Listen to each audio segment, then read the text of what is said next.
Welcome to Automation Anywhere Community Edition.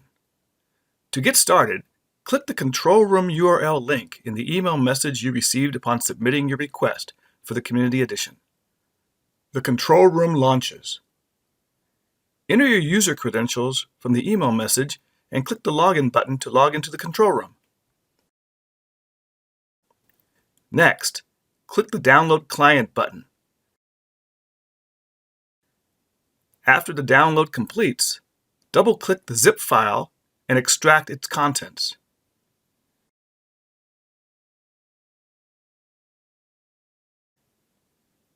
Navigate to the location of the extracted client setup file and double-click to run the setup.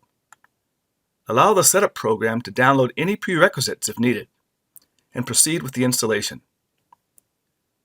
Accept the license agreement and proceed. Accept the default plugin settings and click Install. Upon completion, the Automation Anywhere client icon will appear on your desktop. Double-click the client to launch. Click the radio button to use user credentials and copy the credentials and the Control Room URL you received from the email message.